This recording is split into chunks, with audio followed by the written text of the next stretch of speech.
Hello everyone. जैसा कि हमने प्रीवियस लेक्चर में जाना था कि फार्माकोलॉजी क्या है और ये क्यों पढ़ी जाती है। आज हम फार्माकोलॉजी को 5 सबसे इम्पोर्टेंट कॉन्सेप्ट्स के बिहाफ पे जानेंगे। अगर आपको आज का लेक्चर बहुत अच्छे से समझ में आ गया तो आगे फार्माकोलॉजी का लगभग 50% पोर्शन समझना आपके लिए बहुत ईजी हो जाएगा। तो इस लेक्चर में हम क्या क्या समझेंगे? ड्रग क्लासिफिकेशन क्या होता है, drug receptors, route of drug administration, pharmacodynamics, pharmacokinetics. ये 5 टॉपिक्स फार्माकोलॉजी की फाउंडेशन है। तो चलिए शुरू करते हैं। सबसे पहले जानते हैं ड्रग क्या है। What is drug? ड्रग एक ऐसा केमिकल सब्सटेंस है जो बॉडी के किसी फंक्शन को बदल सकती है या किसी भी बीमारी की डायग्नोसिस के लिए, उसकी प्रिवेंशन के लिए या ट्रीटमेंट में यूज़ किया जाता है। आसान एग्जांपल एक तरीके से मान लो किसी इंसान को फीवर है, जो कि मैंने प्रीवियस क्लास में भी समझाया था आपको, और वह पैरासीटामोल लेता है। कुछ समय बाद उसका बुखार कम हो जाता है, यानी पैरासीटामोल ने बॉडी के फंक्शन में चेंजेस किए, इसीलिए पैरासीटामोल एक ड्रग है। ड्रग का मीन आप इस तरीके से मत सोचिए जैसे कि आपने मूवीज़ में या कई क्लिप्स में देखा हो। ड्रग का मतलब कोई नशीला पदार्थ या कोई मादक पदार्थ या ऐसे कोई नारकोटिक चीज़ें जो हमारे नियमों का उल्लंघन करें या कानूनी तौर पे इलीगल हैं, या बहुत सारी चीज़ें। ऐसा नहीं होता है। अगर साइंटिफिकली या मेडिकली अगर आप ड्रग की डेफिनेशन जानोगे तो एक कोई भी ऐसा केमिकल सब्सटेंस जो हमारी बॉडी में हो रहे बदलाव, जो भी हैं चीज़ें जो हम नहीं चाहते हैं, ऐसे चीज़ें लेके आए, उसको ठीक करने के लिए हम जो लेते हैं उसी को हम ड्रग बोलते हैं, और दूसरी भाषा में, आम भाषा में मेडिसिन बोलते हैं। ओके, अभी ड्रग क्लासिफिकेशन क्या है? खैर थोड़ा मैं स्क्रीन स्क्रॉल कर दे रहा हूँ यहाँ से ताकि आप समझें। ब्रांचेस हमने लास्ट क्लास में देखी थी। यहाँ पे nature and source of drugs, ये मैं आपको बाद में समझाऊंगा क्या क्या चीज़ें इसमें आएंगी। थोड़ी सी टर्मिनोलॉजी, ठीक है, यही टर्मिनोलॉजी की हम बात कर रहे हैं। अभी ड्रग क्लासिफिकेशन क्या आता है? अब सवाल आता है, इतनी सारी मेडिसिन हैं तो इनको याद कैसे रखें?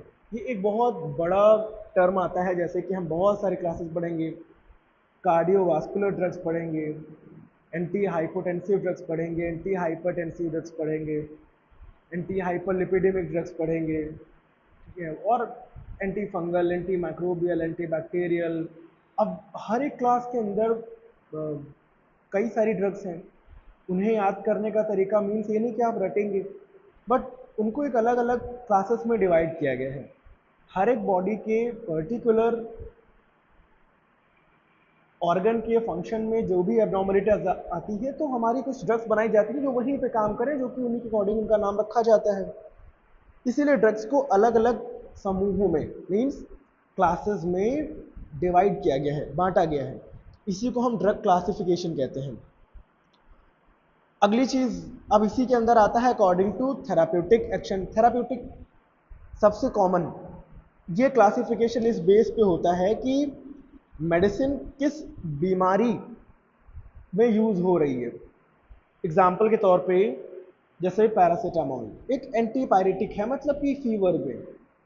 आइबुप्रोफेन एनाल्जेसिक है, मतलब पेन को कम करती है। अमॉक्सिसिलिन एक एंटीबायोटिक है। सिट्रिजिन एंटीहिस्टामीन्स है। ओमेप्राजोल एक एंटी अल्सर ड्रग है। साल्ब्यूटामोल एक ब्रोंकोडाइलेटर है। इंसुलिन एक एंटी डायबिटिक है। तो ऐसे में आपने देखा ना कि मैंने कितनी सारे ड्रग्स के नाम लिया और उनके क्लासेस आपको बताए। ये पर्टिकुलर ड्रग्स क्लासेस थी, सिर्फ एक एक ड्रग है, वरना इसके अंदर बहुत सारे क्लासेस, सब क्लासेस आती हैं जिनके अंदर और कई सारी ड्रग्स होती हैं। ठीक है, तो दूसरा, अगर हम मैं क्लासिफिकेशन, ये तो थेराप्यूटिक एक्शन के बेस पे हो गया। दूसरा हम कह सकते हैं according to mechanism of action.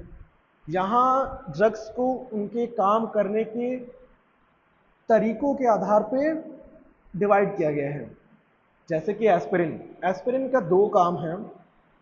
पहला तो ये ठीक है, हमारे सर दर्द को कम करती है या एक एनाल्जेसिक के तौर पे आती है non steroidal anti inflammatory drugs में, बट इसका दूसरा काम है प्लेटलेट्स को आपस में एग्रीगेट मतलब कि चिपकने से रोकना, इसीलिए इनको हम एंटी प्लेटलेट भी कहते हैं। तीसरा classification according to chemical structure. कुछ ड्रग्स का केमिकल स्ट्रक्चर मीन्स उनके केमिकल स्ट्रक्चर की जो बनावट है, उनमें जो कंपाउंड्स होते हैं वो एक जैसे होते हैं, इसीलिए उनको एक क्लास में रखा गया, जैसे कि पेनिसिलिन्स, सेफेलोस्पोरिन्स, माइक्रोलेट्स। अब पेनिसिलिन, सेफेलोस्पोरिन, माइक्रोलेट्स, ये सारी की सारी एंटीबायोटिक की क्लासेस हैं। इस क्लासेस के अंदर और बहुत सारी क्लासेस हैं, ठीक है। उसके अलावा अकॉर्डिंग टू ऑर्गन सिस्टम, अब कुछ ड्रग्स को इस आधार पर बांटा गया है कि वो बॉडी के किस सिस्टम पर काम करती है। एग्जाम्पल के तौर पे कार्डियोवास्कुलर ड्रग्स, रेस्पिरेटरी ड्रग्स जो हमारे लंग्स पे काम करेंगी, गैस्ट्रोइंटेस्टाइनल ड्रग्स जो हमारे गट पे काम करेंगी, सीएनएस ड्रग्स जो हमारे ब्रेन पे काम करेंगी, न्यूरॉन पे या हमारी स्पाइनल कॉर्ड पे, एंडोक्राइन मतलब हमारे ग्लैंड्स वगैरह के लिए काम करेंगी। तो इस तरीके से चलो, तो ये तो हो गया सब टाइप्स ऑफ क्लासिफिकेशंस। अभी हम बात करेंगे ड्रग रिसेप्टर्स की। सबसे इंपॉर्टेंट कॉन्सेप्ट, सवाल ये है कि अगर हम टैबलेट खा लेते हैं तो उस टैबलेट को कैसे पता होता है कि उसे कहाँ जाके काम करना होता है। इसी का आंसर होता है ड्रग रिसेप्टर्स। रिसेप्टर क्या है? रिसेप्टर बॉडी की सेल्स पे प्रेजेंट एक स्पेशल प्रोटीन होता है जहां ड्रग जाकर बाइंड करे। जब भी ड्रग रिसेप्टर से जुड़ती है तो इफेक्ट शो होता है। चलो मैं आपको एग्जांपल दे रहा हूँ। मान लो कि आपके घर का मेन गेट लॉक है, ठीक है। उस लॉक में केवल सही चाबी या सही जो की है वही काम करेगी, गलत की लगाओगे तो गेट नहीं खुलेगा। तो इसी तरीके से ड्रग और रिसेप्टर या ड्रग, मान लो ड्रग क्या है? एक चाबी है, रिसेप्टर एक ताला है। तो जब तक सही ड्रग सही रिसेप्टर से बाइंड नहीं करती तभी उसका इफेक्ट दिखाई देता है। दूसरा एग्जांपल, मान लो टीवी का रिमोट। टीवी का रिमोट सिर्फ और सिर्फ टीवी पे काम करेगा। उस रिमोट से आप फैन नहीं चला सकते हो, आप एसी नहीं चला सकते हो। क्यों? क्योंकि दोनों के रिसेप्टर्स अलग हैं। वैसे ही ड्रग्स का अपना एक टारगेट रिसेप्टर होता है और वो वहीं पे काम करेगा। अगला टाइप्स ऑफ ड्रग एक्शन, इसमें एगोनिस्ट, एंटागोनिस्ट, बहुत सारी चीज़ें आएंगी जो वैसे हम इसके नाम भी लेके छोड़ रहे हैं, बाकी इसको मैं आपको नेक्स्ट क्लास में बताऊंगा वैसे तो। हाँ, बात कर लेते हैं रूट ऑफ ड्रग एडमिनिस्ट्रेशन। अब फिर से एक सवाल आता है कि ये जो दवाइयाँ हम देख रहे हैं अपनी आंखों से, जिनके बारे में हम पढ़ रहे हैं, ये ड्रग्स हमारी बॉडी के अंदर जाएंगी कैसे? इसी को हम रूट ऑफ एडमिनिस्ट्रेशन कहते हैं, ठीक है। रूट का मतलब रास्ता, एडमिनिस्टर मतलब किसी चीज़ को अपने अंदर लेना। तो सबसे पहला आता है ओरल रूट, ठीक है, सबसे कॉमन रूट ओरल, ठीक है। अब ओरल में क्या आता है? वो ऐसी चीज़ें जो आप अपने माउथ से ले, मुंह के द्वारा। रूट ऑफ एडमिनिस्ट्रेशन आप यहाँ पे देख रहे हो, ठीक है। ऐसी चीज़ें जो मुंह के थ्रू ले। इसमें आती है हमारी टैबलेट, कैप्सूल, सिरप। अच्छा, इनका फ़ायदा क्या है, एडवांटेज क्या है? बहुत आसानी से इंसान ले सकता है, बहुत चीप होते हैं, बहुत सेफ होते हैं, पेशेंट खुद ले सकता है ना, कि ऐसा नहीं कोई आके जैसे इंजेक्शन के तौर पे उसको दे के जाए। थोड़े से डिसएडवांटेज भी हैं, जैसे कि इसका इफेक्ट थोड़ा स्लो रहता है। वॉमिटिंग में इसका यूज़ कठिन हो जाता है थोड़ा सा, है ना। इंसान को टेस्ट समझ नहीं आया, उसने खा लिया, उसको और वॉमिटिंग हो गई। इमरजेंसी में यूज़ नहीं है क्योंकि एक्शन बहुत स्लो है। दूसरा रूट है सबलिंगुअल। अब भाई सबलिंगुअल क्या है? सबलिंगुअल का मतलब होता है अपनी टंग के नीचे रखना। दवा को ना हमने निगला ना हमने चबाया, ठीक है। क्या क्या हमने सिर्फ अपनी जबान के नीचे, जीभ के नीचे उसको रखा। तो जैसे नाइट्रोग्लिसरीन, जो हार्ट के पेशेंट्स होते हैं उनको नाइट्रोग्लिसरीन देते हैं, बहुत जल्दी ब्लड में पहुंचती है, 30 कह सकते हैं 3 मिनट से 3 से 5 मिनट के अंदर अपना काम देगी। तो जो हार्ट अटैक वाले पेशेंट्स होते हैं उनमें बहुत ज़्यादा काम करती है। उसके अलावा इंट्रावेनस, इंट्रावेनस का मतलब होता है ऐसी दवाइयाँ जो सीधा हम अपनी वेन्स में देते हैं, जैसे कि इंजेक्शन।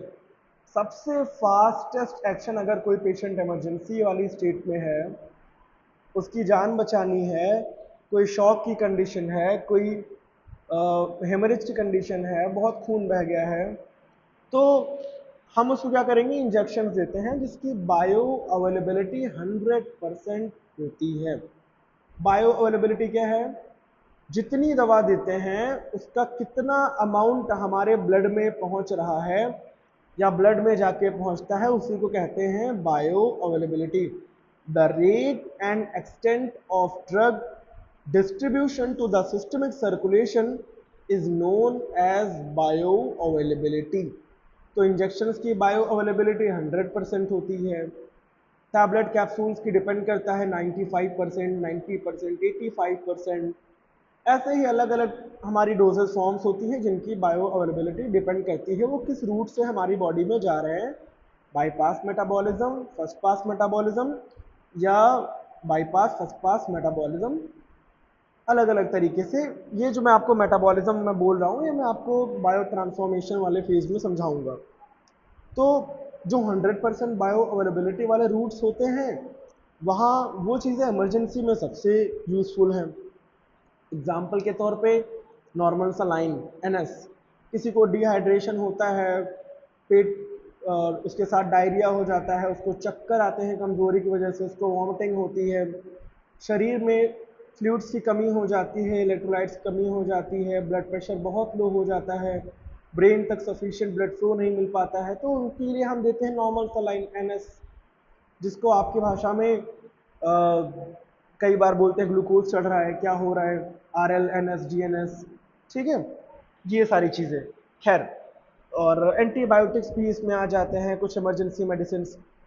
फिर आते हैं इंट्रामस्कुलर। इंट्रामस्कुलर ये भी एक इंजेक्शन है, तो मगर ये हमारी नसों में नहीं दिया जाता, ये हमारे मांस में दिया जाता है, मतलब कि मांसपेशियों में या फिर मसल्स के लिए। तो ड्रग इसमें मसल्स में दी जाती है। एग्जाम्पल के तौर पे आपने टिटनेस का इंजेक्शन लगवाया होगा, विटामिन B12 साइनोकोबालामीन का इंजेक्शन लगवाया होगा, है ना। तो इस तरीके से। इसके अलावा सबक्यूटेनियस, इसका एंगल होता है 45 डिग्री। ड्रग सीधा स्किन के नीचे दी जाती है, जैसे इंसुलिन को हो गया। तो ये बहुत सारे तरीके हैं। टॉपिकल रूट में जैसे कि आपने स्किन के ऊपर लगाया, जैसे कि आप क्रीम लगाते हैं, ऑइंटमेंट लगाते हैं, जेल, पाउडर, ऑयल, जो भी चीज़ें आप ऊपर ऊपर से लगाते हैं, बाहर से लगाते हैं, वो सारी चीज़ें आती हैं हमारी टॉपिकल रूट में।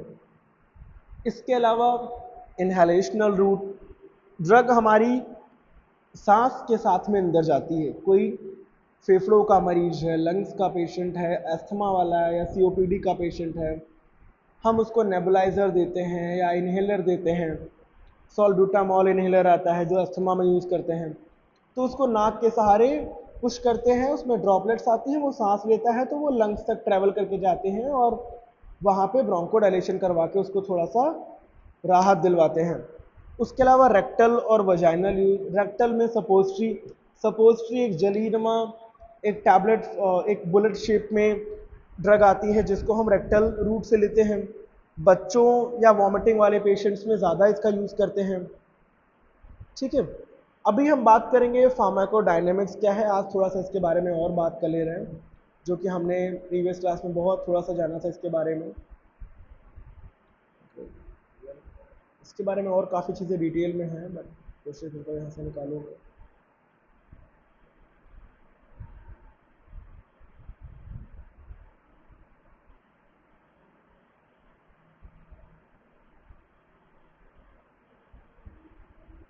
ओके, अब देखो, pharmacodynamics deals with the biochemical and physiological effects of drugs and their mechanisms of actions and it explain how drug concentration relates to response।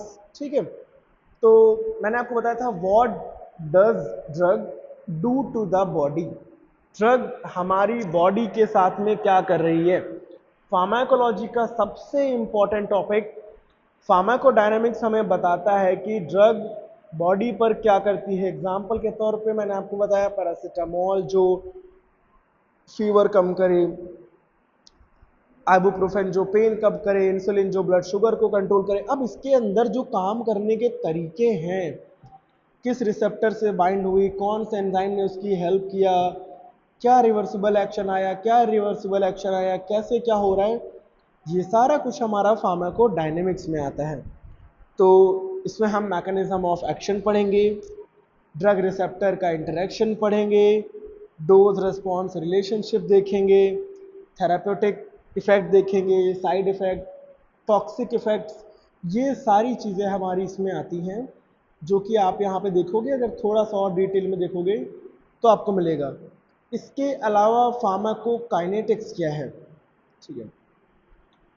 अभी नेक्स्ट हम बात करेंगे फार्माकोकाइनेटिक्स।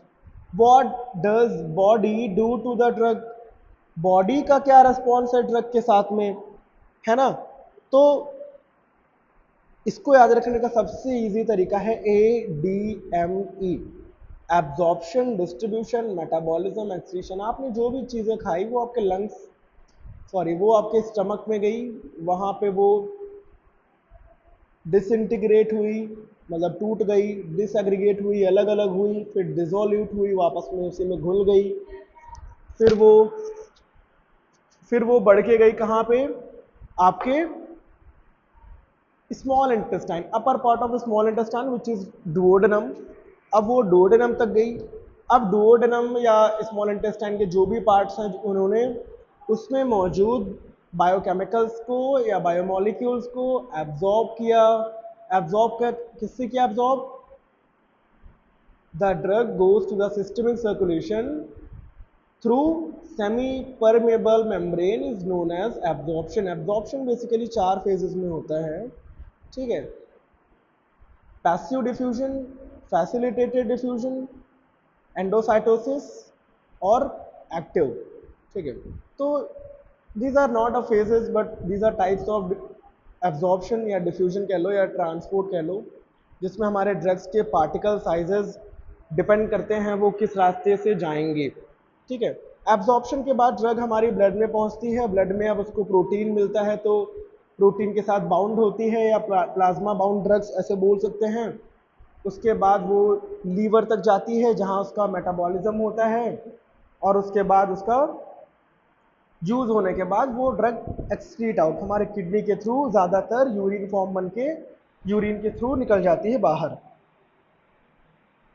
तो एब्जॉर्प्शन, डिस्ट्रीब्यूशन, मेटाबॉलिज्म और excretion, ये मैंने 4 चीज़ें आपको बताई। एब्जॉर्प्शन का मतलब ड्रग ब्लड में कैसे पहुंची, एग्जाम्पल टैबलेट खाने के बाद छोटी आंत से ब्लड में जाना। उसके बाद मेटाबॉलिज्म आता है, ठीक है, ठीक है। मेटाबॉलिज्म क्या मतलब क्या है, ड्रग लीवर में जाकर बदलती है। लीवर एक केमिकल फैक्ट्री की तरीके से काम करता है, कुछ ड्रग्स एक्टिव होती हैं, कुछ इनएक्टिव बन जाती हैं। And the last one is excretion, कि ड्रग बॉडी से बाहर निकलती है, स्पेशली किडनी के थ्रू, यूरिन के द्वारा, और कुछ ड्रग्स बाइल, कुछ पसीने के थ्रू, कुछ सलाइवा के थ्रू, कुछ लंग्स के थ्रू भी निकल जाती हैं। तो ये चीज़ें, अब खैर चलिए इतना काफ़ी है समझने के लिए इसमें। तो फार्माकोडायनामिक्स वर्सेस फार्माकोकाइनेटिक्स समझें। स्टूडेंट्स अक्सर इन दोनों चीज़ों में कंफ्यूज हो जाते हैं, इसीलिए एक सिंपल सेंटेंस याद करो फार्माकोडायनामिक्स के लिए, drug does to the body, दवा बॉडी पर क्या काम कर रही है, और फार्माकोकाइनेटिक्स मतलब body does to the drug, शरीर मेडिसिन के साथ में क्या कर रहा है। अगर आपने पैरासीटामोल ली तो बुखार कम होना फार्माकोडायनामिक्स है, और उस टैबलेट का एब्जॉर्ब होना, पूरी बॉडी में जाना, लीवर में जाके टूटना, किडनी से बाहर निकलना, ये फार्माकोकाइनेटिक्स है।